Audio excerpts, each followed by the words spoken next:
If you want to get into writing hip hop for sync, then you want to be sure to learn from the best. And I can't think of anyone better than Anthony Clint Jr. of Clint Music Productions. With placements across all networks, his courses and YouTube channel are an absolute goldmine of production tips and industry insights. So join me as I welcome this Zen master of hip hop production music on this week's episode of the 52 Cues podcast.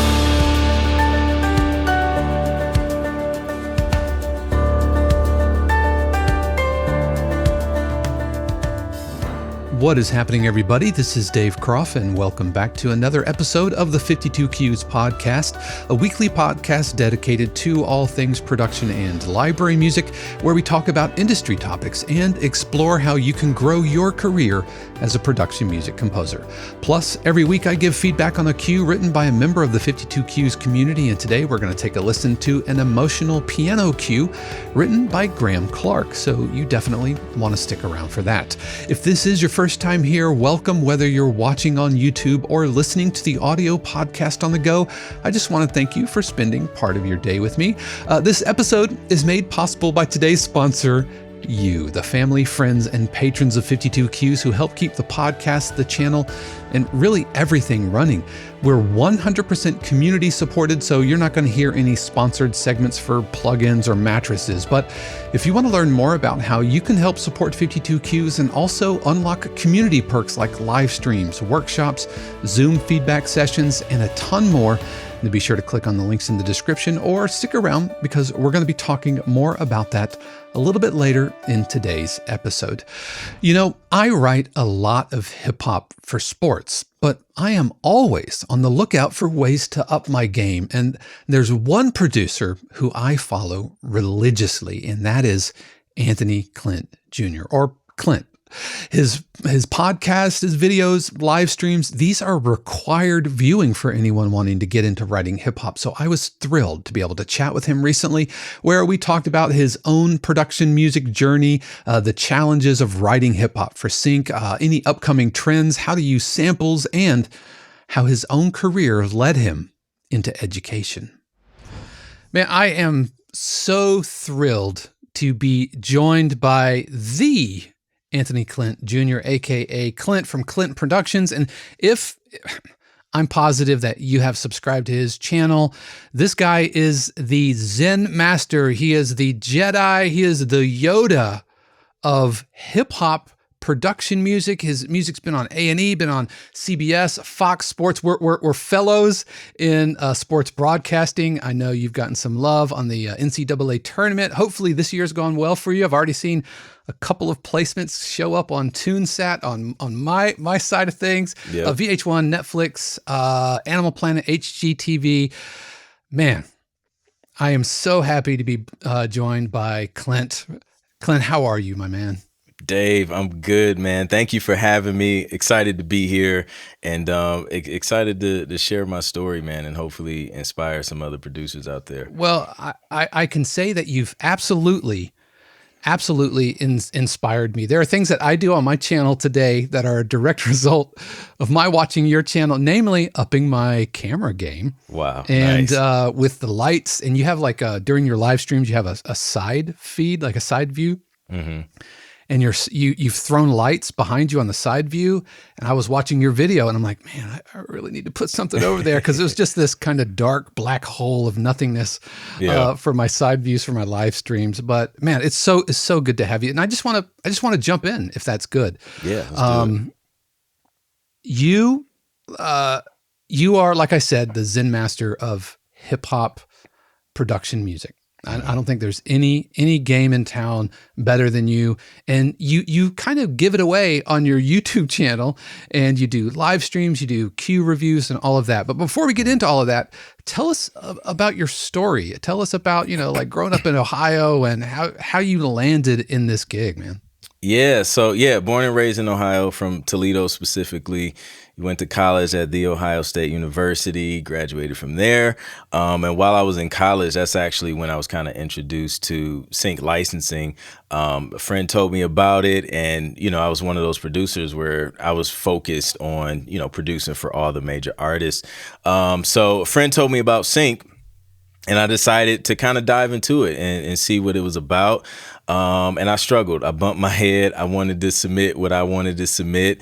So I kept getting publisher rejection. I couldn't figure out ways to monetize my music via sync or via major artists. Especially being in Ohio, there's just not a whole lot of, major industry connects there. So yeah, I want to say I spent about 7 years just kind of going to conferences, soaking in information, going to workshops, just trying to learn everything I can about sync. And just kept hitting this brick wall. And it wasn't until, I finally ended up figuring out, these 3 levels that I needed to master before I could actually get my first placement. And, that was production. The production quality had to be at a certain level.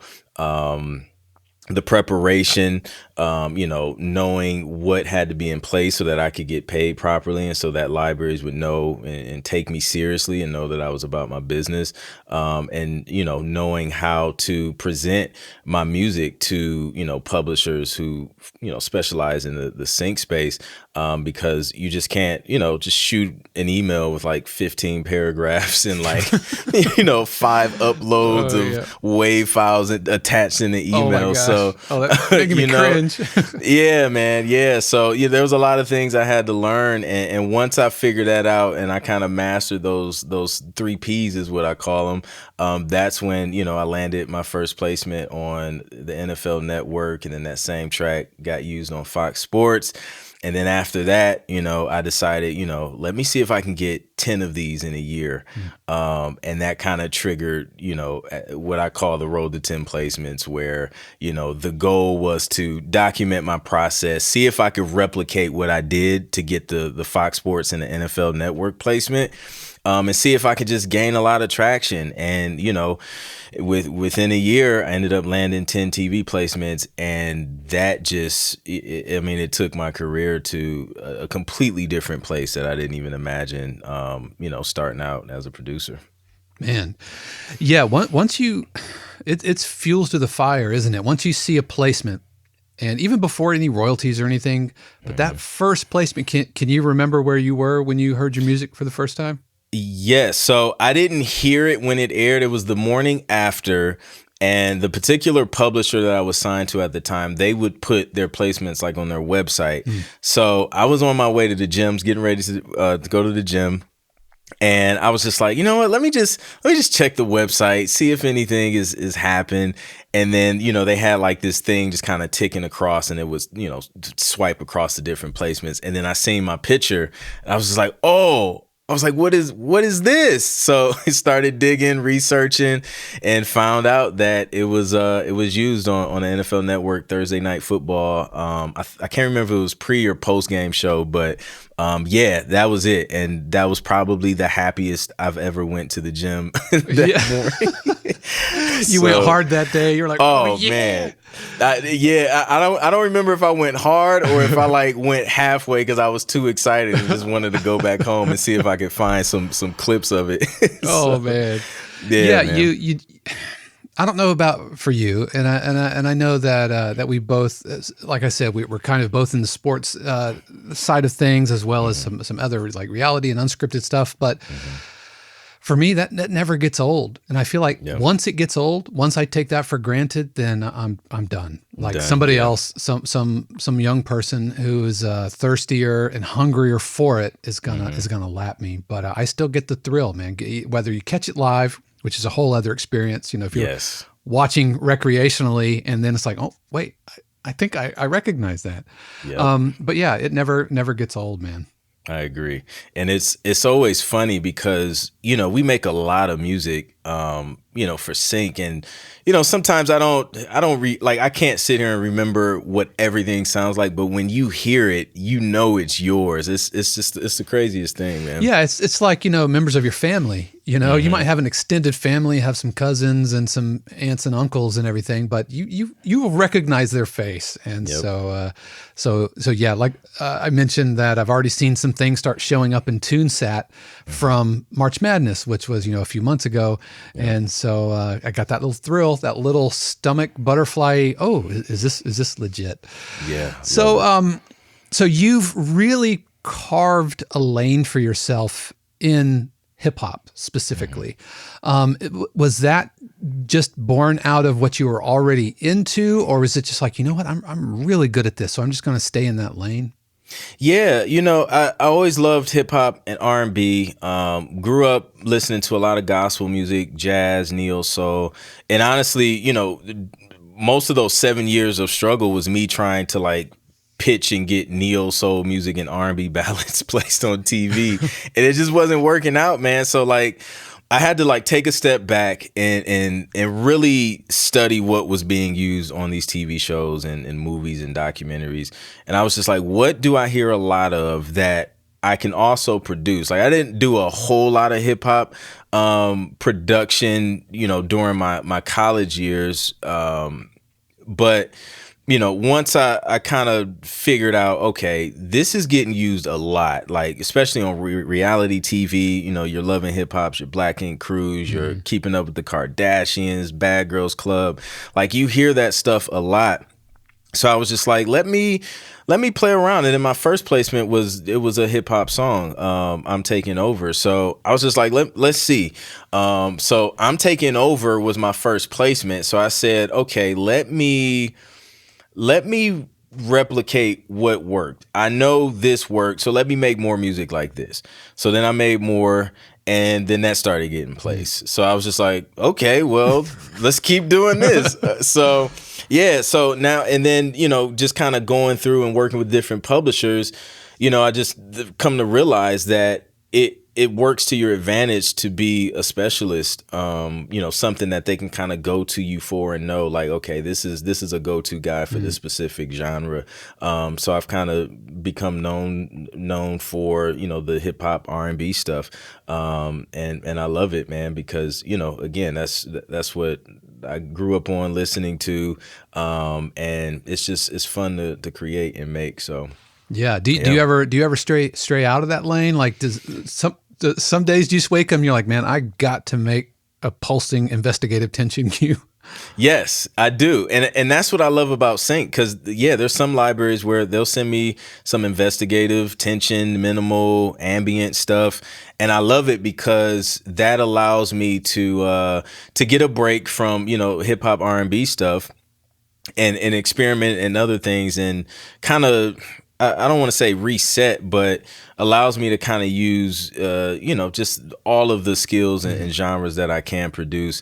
And it keeps me from getting burnt out, with a specific genre or, experiencing beat block or something like that. So yeah, man, definitely. Do you find yourself still infusing like hip hop elements? Like, we're both drummers, I was a jazz drummer, studied jazz drumming and all of that stuff. And I did drumline, and I do hip hop for sports and all of that. And even if I'm doing like a percolating tension cue, I'm like, you know what we really need here in Act 3? We really need a backbeat. I know, right? That's what it really needs. Do you find yourself kind of doing that too? I do that. And I feel like the, what do you call it? Like the hybrid stuff gets used a lot too. So your hip hop tension. Yeah, some of my most prolific placements are hip hop dramedy cues, like all over Discovery Channel. There was one that's a hip hop dramedy cue that I saw come through that got a couple of placements on like 1,000 Pound Sisters. Wow. Not even like, a genre or demographic show or whatever. It's 1,000 Pound Sisters. It wasn't set in Atlanta, right? It wasn't Love and Hip Hop Miami. It was like two white ladies and there's this hip hop track in the background, Yes. Yep. I've experienced the same. Like I have some on it's like some baking show, bro. Like it's not tense at all. Like, I mean, it gets tense for them when the clock is counting down. They're trying to finish their desserts. But yeah, man, like you never know where this stuff can end up. It's crazy. I think it speaks to just how popular hip hop is, you know, and how influential it's become across the industry. I mean, I knew we had reached the hip hop singularity when I was watching football on Fox, and a promo for the Daytona 500 came on. with an Wow. unironic hip hop cue, like big, epic, orchestral hip hop cue. Yeah. Watching a trailer for Star Trek Discovery, Yep. hip hop cue. I'm like, okay, Wow. right, like if it's showing up on Star Trek, if it's showing up on NASCAR, I mean, not saying that NASCAR people don't like hip hop, but those demographics don't exactly always overlap. The Venn diagram of those you're right. demographics is a slimmer than some others, if that makes sense. Yep. Yep. So okay, so what are some of the challenges that you find when writing hip hop specifically for production music versus hip hop for commercially released records, where there would be a rapper, and occupying a lot of the melodic, the rhythmic space? What are some of the challenges that you see in making production music specific hip hop? Yeah, I think for me, it's funny because on the industry side of things, I'm known for my R&B stuff. The Tamar Braxton case, Dondria, Tyon Christian. But so I don't do a lot of hip hop on the industry side. But as far as the music production, production music versus commercial music, the structure has been like one of the biggest challenges that I personally had to overcome before I started seeing more placements, because, a lot of the stuff that I was submitting at first, I mean, I was thinking artists. So, I mean, we had elaborate intros, bridges, breakdowns, and the old school slow fade out at the end of the record. So that's where I was. And they were just like, nah, brother, this is not going to work. We need a hard sting ending. You can cut this whole track in half because you're like at 3-4 minutes. And I had to learn how to simplify it and find a structure, a formula that that really works, where you're getting straight to the point. You don't have a long intro, it's quick, and then you're in your first verse. And lately I mean I don't even put bridges in songs. It's usually 2 verses, 2 hooks, and then I sting out. So I think that the structure was probably the biggest challenge, crossing over from, producing commercial music to producing music for, specifically for TV and film. How do you replace the rhythmic energy that a rapper brings, or like a hook? What are some strategies? Because those are some challenges that I've had. Especially when you're referencing commercially released hip hop, or you're responding to a taxi brief, or library sends out a bunch of artists and they're like, this is the vibe. But then you're like, okay, if you take Drake off of a Drake cue, a Drake song, what's left is a 1 or 2 bar loop that really has no structure to it. So what are some of the ways that you overcome not having a rapper on a record? Yeah, that's a great question. So when I'm producing music for an artist, right, I'm thinking, I'm trying not to overproduce, because I'm thinking of their vocal as kind of the lead instrument, right? So you want to leave room for the vocalist to be able to write melodies and things like that, and be free to express themselves melodically. So when I'm producing music where there is an absence of vocals, I just see it as replacing the melody that a vocalist would do, and rhythmically what a rapper would do, cadence wise. I'm just replacing that with either a synth or some brass or whatever that melodic lead instrument is going to be in that specific instrumental. I'm pretty much playing the role of the vocalist. So I'm kind of seeing those two as the same thing. So I'll have like a main melody that I see as like, the vocalist or the artist that would be on the track versus just the artist vocals. That's how I kind of approach it. Yeah. Those are some of the more challenging things that I found, along with structure and realizing you can't structure it the exact same way as a commercial record, and especially for sports. Man, the energy has to kind of go up and down, not these huge swaths. Do you find that as well with sports cues? Yes, absolutely. And I mean, I'm sure you've probably seen this with the March Madness brief, where sometimes they want the energy to kind of remain the same for a long period of time, just so they can, loop it, or they didn't want it too dynamic, like you said. Whereas, a song, say like a big an R&B ballad or something like that, where your verses, you're starting off really sparse and low in tone and octave, and then you get to the hook and it just kind of opens up and explodes, and with just those dynamics. So yeah, definitely a difference there. Yeah, we just right at the beginning of the tournament, we had a member of the 52 Qs community got a 2-minute and 45-second play on the selection show, which is, those are some of the longest plays, where they're just showing a bracket. It's just a graphic. They had to restart the guy's cue because it ran out. And so if it dipped way down, it would be unusable and the energy would just die. Not to mention it's so far down in the mix, right? Yeah. And there's people talking over it and all of that. So awesome. I'm feeling you. All right. So, we might have some viewers or listeners watching this and thinking, okay, I hear you, Clint. I hear you, Dave. Hip hop's where it's at. Maybe I don't know a lot about hip hop. What advice would you give to somebody who's maybe a little nervous about getting into the hip hop game, especially if maybe they don't listen to hip hop, or how would you tell somebody to get started? I think, with anything, if you're trying to branch out into it, you have to take the time to study it, soak it in, put it on your playlist, because I feel like when you do that, you listen to a lot of it, naturally it's going to start to come out of you. Like whatever you're putting in is eventually going to come out in some way, shape, or form. So just start soaking it in. Look at the charts. You can even reference like the Billboard charts, or you can use a resource like iSpot, iSpot.tv, where they have like commercials, or tunefind.com, and just go through the music that's being used in TV and film and commercials and things like that. And just study it and pick it apart. Listen to the hook. Like what type of instruments are you hearing? What kind of drums are you hearing? Are they going, with a live bass, or are they going 808?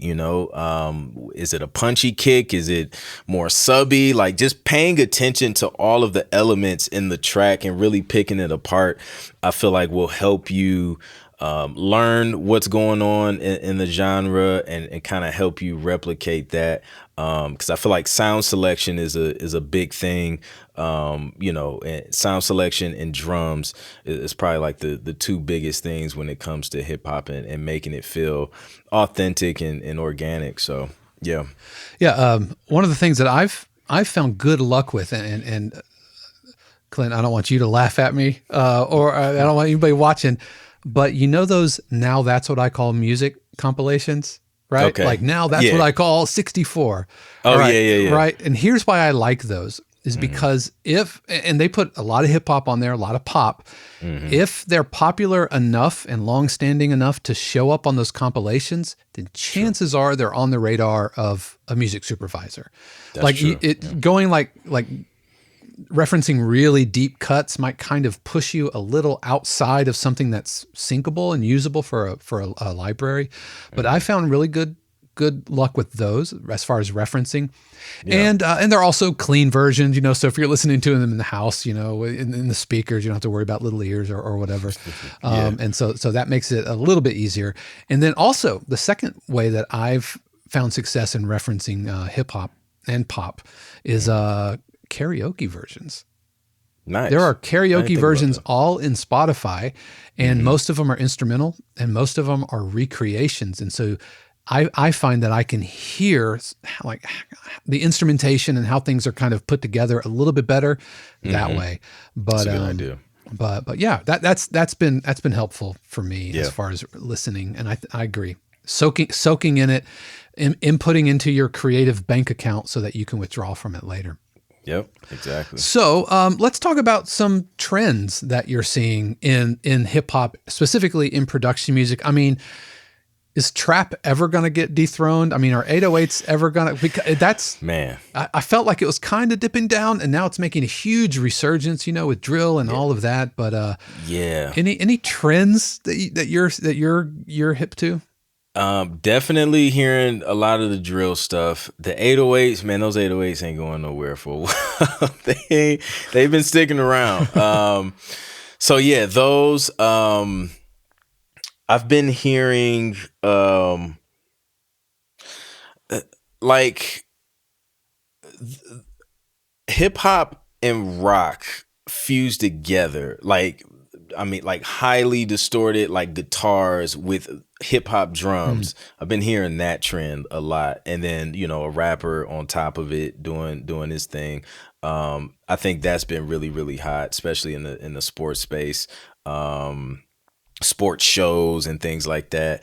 And I think hip hop being fused with other genres, like we were talking about earlier, hip hop tension, hip hop, like the dramedy stuff.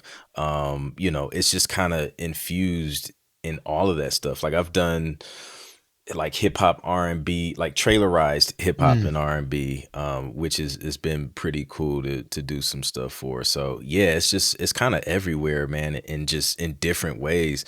I feel like as long as you get those drums hitting the way they need to, and melodically just have those sounds there. It's a lot of opportunity in this. Yeah, it's like a spice or a flavor. It's like when cherry Pepsi came out, like all of a sudden, like every soda had cherry version, or like truffle oil. Like now we got like truffle French fries and truffle pancakes, and it's like you can take it and infuse it, and it dramatically impacts the overall flavor profile. If you don't believe me, get some truffle oil or some truffle salt and sprinkle it in. It's really, really, really good flavor. It's not what this podcast is about, but there you go. Free tip for you, buddy. And I think that's what's happening. And I think libraries are responding to that, which is why like I'm having a lot of luck with hip hop dramedy, because dramedy is dramedy. The pizzicato strings aren't going anywhere, but if you can like take pizzicato and then some hip hop elements, now suddenly you kind of have something new. It's like maybe I'm hungry. Maybe I just need lunch. All that's coming to mind right now are food analogies, but like Korean tacos, right? Let's take these two things which don't necessarily go together, mash them up and say, oh my gosh, we have something that really, really, really works. Yeah. I see lo-fi kind of still coming up. Of course, lo-fi has been around back when it was, called acid jazz and trip hop. Are you seeing a lot of lo-fi come across your briefs? I'm seeing it more. And it's funny because it seems like it takes a little bit for the TV and film space to kind of catch up as far as briefs are concerned for the genres of music that are like super popular. But I've been seeing it more, like mostly for like sports, like apps and channels and things. Like they're kind of looking for that chill, lo-fi, chill music to kind of use in some of their content, like the cool down sessions and stuff like that. Yeah. So yeah, I think it's definitely coming around. And we're about 20 years removed from the use of heavy samples. If you think like early 2000s, where the almond break was getting just totally worn out, and nobody's making royalties off of that. I feel bad for the Winstons, but that's all right. That's a whole other podcast topic too. Do you see sample based and loop and like using break beats and stuff? Do you see that kind of coming back? I think it has to be done in a way that doesn't create a lot of clearance issues in our space specifically. Like, I think sampling is, as far as it being in hip hop, I feel like that it's never went away, because that's just been that's like the meat and potatoes of hip hop and where it comes from. But, with the clearance issues and, libraries and publishers not wanting to deal with a bunch of other publishers, especially major publishers, I feel like now it's more so about, creating original content or creating original content in a way that makes it sound like sampled hip hop or sampled music. You know what I mean? Like they want that vibe and that feel without the clearance issues. Right. Well, it begs the question, like, how do you do that? Like if I'm working for a library and they want something to sound like old school sampled horn section, right? It needs to sound like Tower of Power or whatever that Earth, Wind and Fire that I sampled and then used it. It's like what's your workaround? Do you? I mean, we're not getting any up front, so it's not like we're going to hire a horn section, and right. MIDI can only take us so far. I mean, how do you like, so I play keys, so keys are my main instrument, so I can get by like recreating and playing, stuff that kind of has that vibe. And then what I'll do is like maybe create 8 bars of something with some drums, some horns or something like that, or piano, and then, kind of crush it down, like sample rate wise, and kind of, add some plugins to kind of give it a little bit of wobble and crackle and stuff like that to make it sound a little bit dated. Right. And then maybe do some pitch shifting and stuff like that just to kind of give it that effect. So that's been my approach, just to kind of keep it clean as far as the, the publishing is concerned. But if you're not a musician and can't replay that stuff, I don't know. That's get these to Splice. Is that what we're doing? I don't even use Splice, just because I've been seeing publishers now where they're putting in their agreements like, you're not using, loops from third party services like Splice, or, they want like 100% original stuff. The drums, I haven't seen many issues with people using like drums and just kind of modifying them and tweaking them and, chopping like them one up. Shots, or do you mean loops? Exactly. Gotcha. One shots. So it's just one of those things, if you can't, hire a horn section, or if you don't know, like an older buddy that, can kind of give you some of his old music or something and buy it from him and just sample that, or recreate it, it may just be one of those briefs that you just kind of have to pass up, because, sampling in itself is an art form, and it is. Like, I'm not good at it, to be honest with you. Like, I'll play around with it sometimes, but man, it'll take me like 3 days to like get the thing to sound right to, to the level that, some of these other producers do. So it's easier for me to just sit down and play the stuff. But yeah. Having, seeing producers who can hear a sample, just like back in the day, they would go into the record stores and just like, crate dig and find something and be like, okay, there's a there that I can turn and turn into, layer with these other 4 things from these really esoteric random records, and then create something new out of it. That you're right. That's an art form, and that's I'll argue with anybody who wants to come at me with calling that like not creative or whatever. But again, that's a whole other topic too. But to be able to do that, because sampling is you can't divorce sampling from hip hop. And so I'm just trying to think how, if a library wanted that kind of sound, like how would I create that from scratch?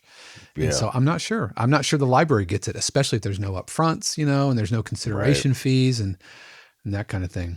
So I've seen it too. I've seen library agreements, and they've updated, and there's like no Splice, and I've done a video about it, and I think Splice is kind of being unfairly maligned here. They're kind of the poster child, and everybody hangs all their baggage on Splice just because of that one time that one guy got into some hot water.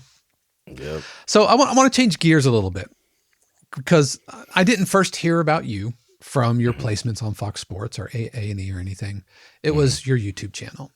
And I feel like, just like with our sports hip hop stuff, I feel a kindredness here as educators. I know that education is something that you do. It comes very naturally to you. You look great doing it.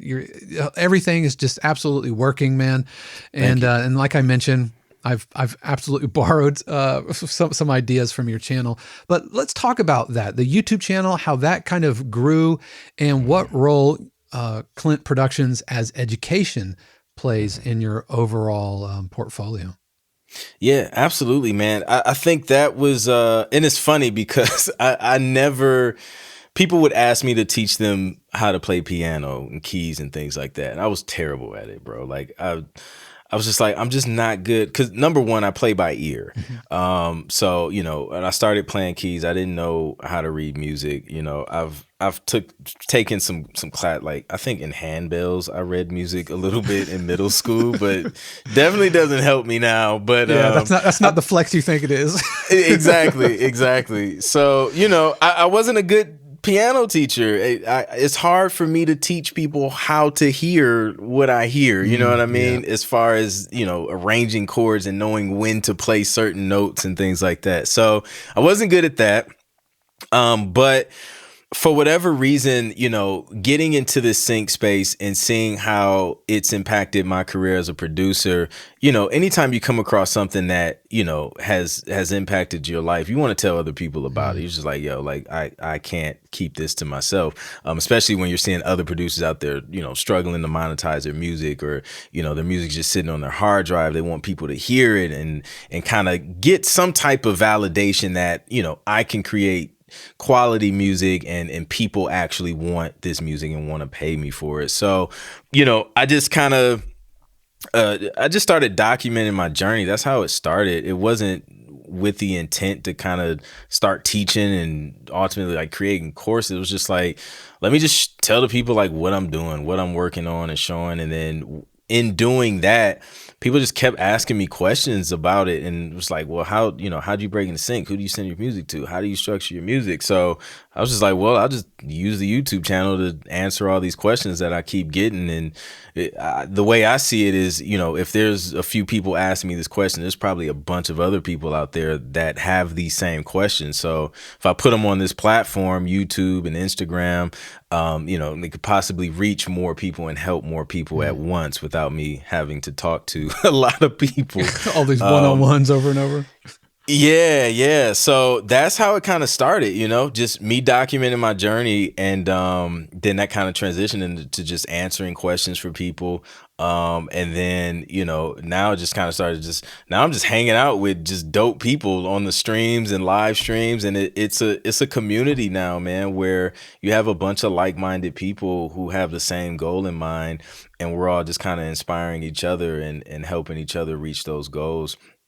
And I feel like, once I was able to share this information and then see other producers get results from the blueprint that I kind of laid out for them, that feeling was great. I mean, I get more I get more excited seeing another producer get a placement because they implemented this information than sometimes I do getting my own placements, man. Just because to see them experience what I experienced that first time is unbelievable. Yeah, 100%. I mentioned the 52 Qs community member who had that 2-minute 45-minute placement, or 2-minute 45.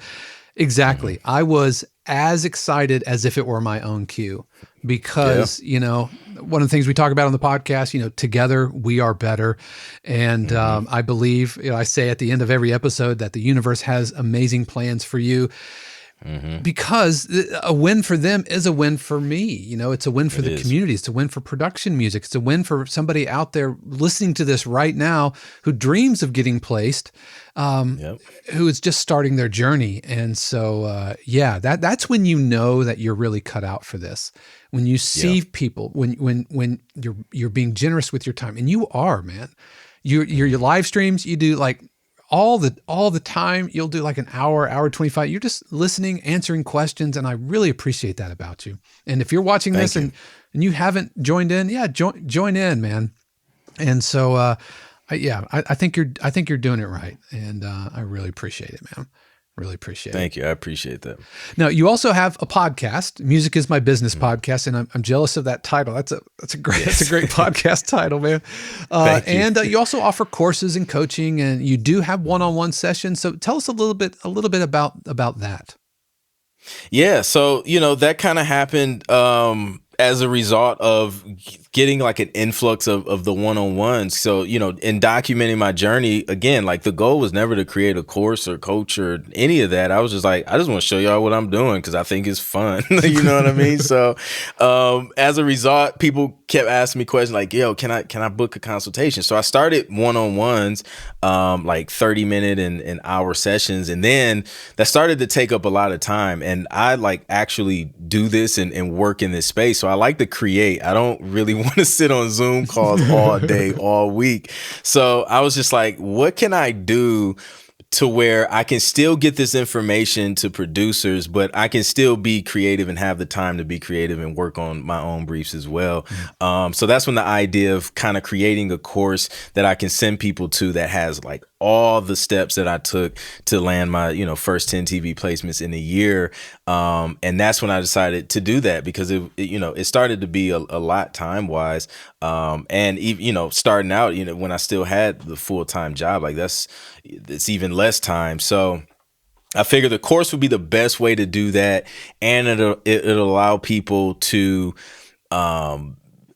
soak in the information as many times as they need to until they get it, until they master it. Right. So that's how the course came about.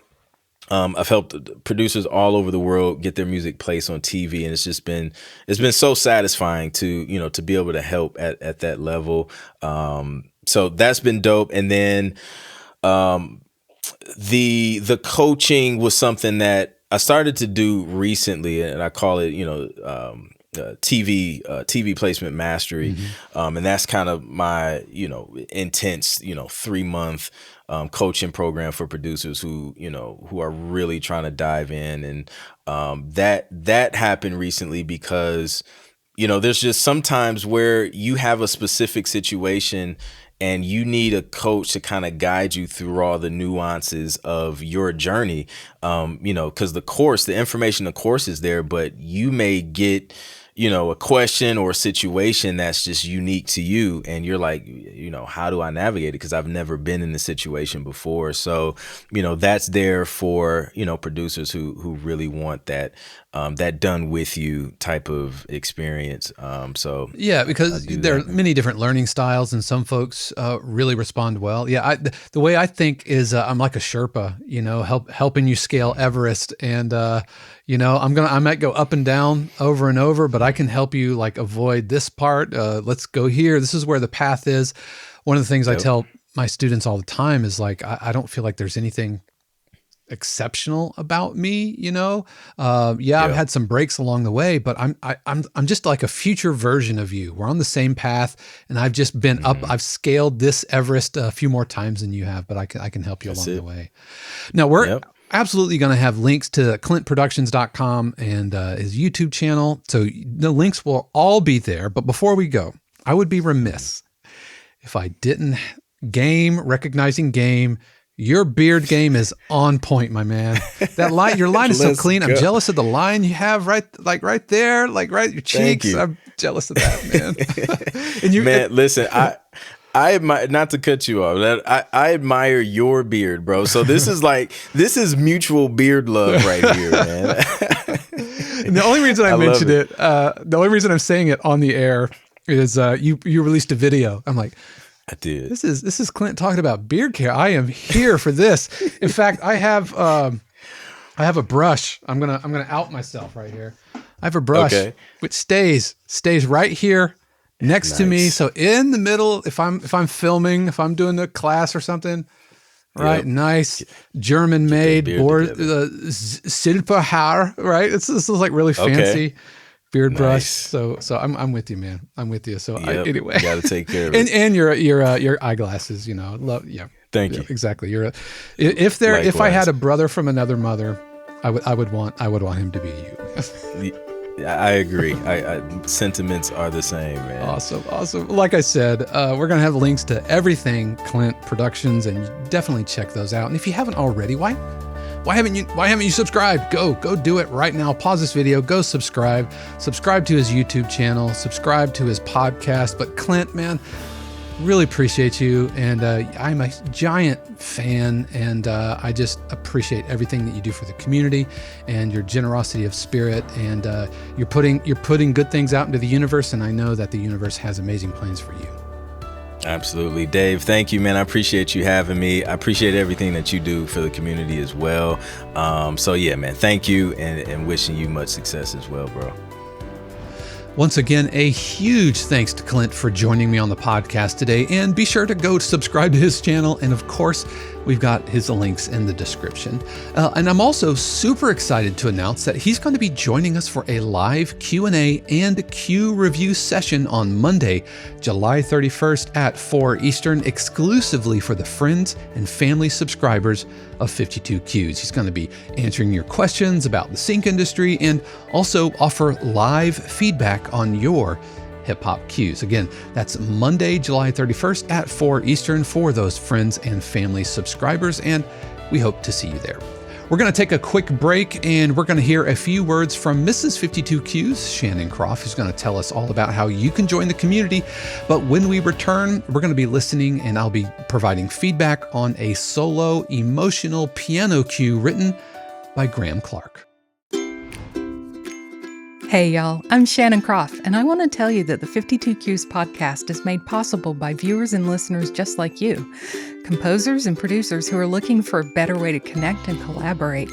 You see, 52Qs isn't just another website selling static, pre-recorded videos to a mass audience.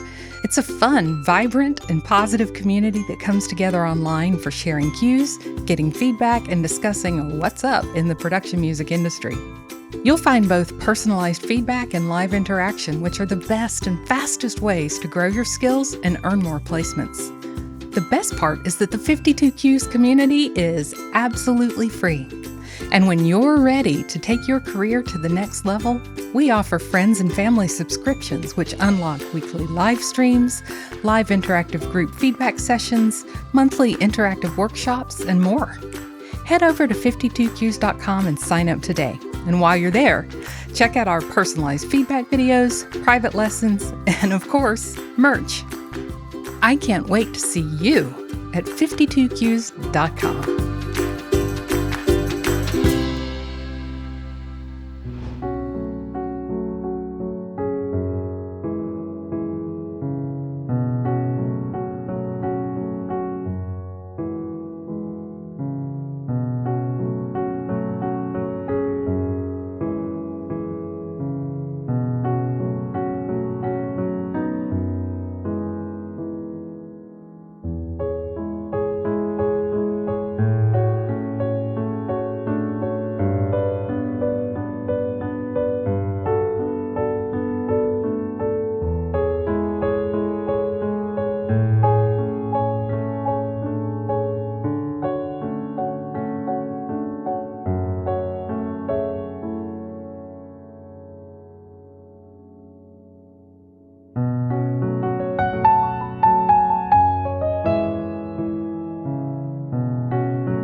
That was Longshore Drift by Graham Clarke. Graham, thank you so much for sending this along. This was sent along during our week 26 weekly feedback threads. We put in weekly feedback threads together every week, and folks post their cues, and I select one of them and talk about it here on the podcast. And Graham says that he is new to 52Qs. Welcome. So glad you're with us, and to the world of production music as a whole.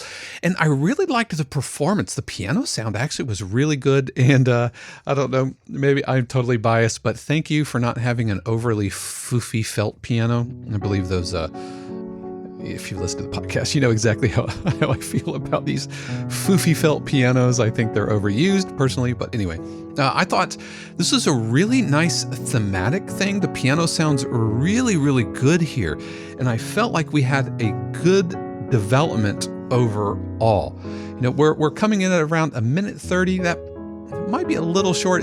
But 90 seconds is kind of the lower end of that, and so I think that's okay. I think our time wise we're okay. Some nice emotional development. One of the challenges with production music is having the sense of musical development without going somewhere new emotionally. And I feel like we were in a pretty good shape here. I'm not quite sure about the that feels a little improvised, and I would probably, which isn't inherently bad, but the top line I think might be able to sit in just a little bit more into the grid. It doesn't have to be perfectly quantized, and I really like how elastic the time is here because we can get away with that with a solo piano. In fact, that's one of the things it's going to make it sound emotional and dramatic. But that top line feels a little too far out. And so we're doing really a good job here of kind of adding another emotional layer to this. Here's where we might get into trouble is we're at a minute and some change, a minute 20, a minute and 12, looks like. And we're starting to veer off into new emotional territory. And that's where we have to be careful. One of the things with production music is most editors they're looking for a cue which maintains one emotion throughout the entire cue. And so we've gone off into a new direction here quite late, halfway through our second act. If we're looking at the whole thing, we're going to have kind of an act 1 and an act 2, whereas act 2 is just an emotionally consistent from act 1, but it's just more energetically dense, which we have, here at the beginning of act 2 with a nice edit point or stop down that creates a spot that an editor could move away from. But here halfway through act 2, I feel like we go somewhere new. If anything, I would probably, if we want to have that kind of that emotional journey, you might want to switch where you go to that B section. Because right now we have kind of a bigger A, and an even bigger A, and then we have a B right here at the end. Instead, we might want to do like an A, a bigger A, a B, and then a return to A. So I'm going to try that real quick. I just want to see what it would sound like if we did that. So I'm just going to take that A. Let's see how that would sound. So I'm coming out of our second A.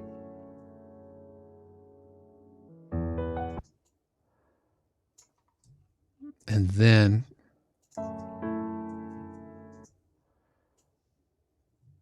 returning to the A material at the end. So we would play it.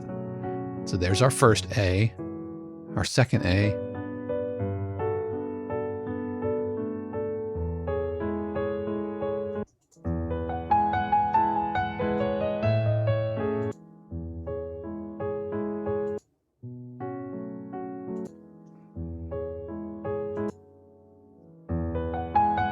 Okay, having done that, I'm starting to see that we probably have more of an ABA. I didn't pick up.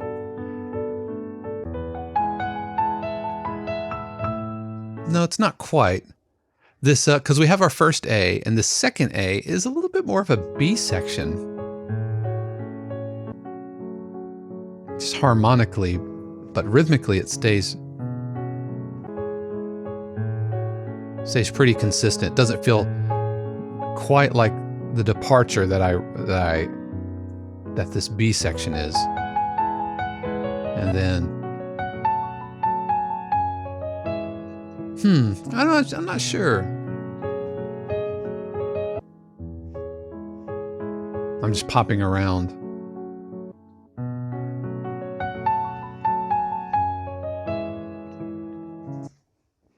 You've got me thinking. I'm going to undo all of this. There's really less of a consistency than I had originally felt, because we have kind of this.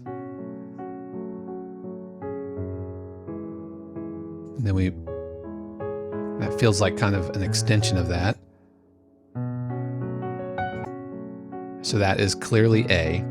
So what we really have then, I guess, is an A, B, A, C. Whereas this second B section, I feel like, is the type of emotional shift. Well, not emotional shift, an energetic shift, which is good, but it doesn't represent a large emotional shift. So this B section is, yes, you get a check mark for that. The C section is what feels like a really emotional departure. So I'm wondering, can we, for the relationship between the first A and the first B, and then we return to this A, can we return to this B section and make it energetically more than the first B section, right? So we have kind of little a, little b, big A, big B. At the end of the day, this is well performed, but I just think that this represents a little bit too much of a tonal shift emotionally away from where we were. As far as the mix goes, it's not too bad. Probably needs a little bit more bottom end. It feels, and I know that this is a rough mix, but the bottom end is a little lacking. And that last chord probably want to end on tonic. And looking at the top, we have a little bit too much. We have almost a 1 second lead in. In general, we really only need about 200 milliseconds or so. We wouldn't want to give. So we would give it to about right there. And that'll be what we need. About 200 milliseconds. Anything more than that, I don't think we need. And this audio tail is pretty long as well. So I would probably clean that up so it's not quite so pronounced. We don't have a giant audio tail ringing off. And it's a little quiet. You know, I shoot for anywhere between -14 to -12 LUFS at the loudest portion, but that's really up to the library. The library will dictate that. But I enjoy it. Longshore Drift. I think that's a nice title, really nice title. And this is a very kind of emotional piano piece, and the piano samples themselves were really good. I liked the piano samples themselves. So once again, Graham, welcome to the community. Thank you so much for sending this along. Really appreciate it. And like I said, we do feedback threads together every single week. And right now we are collecting for week 27. And I will be choosing one of these cues to feature next week. And if you found that feedback helpful and that's something that you are looking for in your own cues, then why don't you head over to 52cues.com/coaching, where you can order up your own feedback video. It's an MP4 file. It's 15 minutes long. I provide everything, breakdown of the harmonic structure, melodic structure, mix, mastering, titles, everything. Basically what you see here, but even more in depth. Again, head over to 52cues.com/coaching. And while you're there, you can also book a one-on-one Zoom session with me. I would love to help you along with your music and plan and strategize your career trajectory. So again, 52cues.com/coaching. So that is going to do it for me this week. You definitely want to tune in next week, where we talk about how, as composers going into the modern era of AI, how we need to embrace the weird.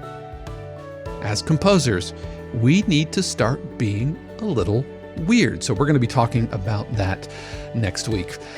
Again, a huge word of thanks to the family, friends, and patrons of 52 Cues who help keep this going. Please know that I love and appreciate all of you. And if that's something that you're interested in, head over to 52cues.com and we would love to have you. But that's going to do it for me. I hope that you had a stellar week 26, and I know that this week is going to be great. How do I know that? Because I believe that the universe has amazing plans just for you. Until next time, peace. The 52 Cues podcast is copyright 2023 818 Studios, all rights reserved. The music played on the podcast is copyright of their respective owners and is used with permission and for educational purposes only. For more information, including joining the community and submitting your cue for consideration on the podcast, head over to 52cues.com.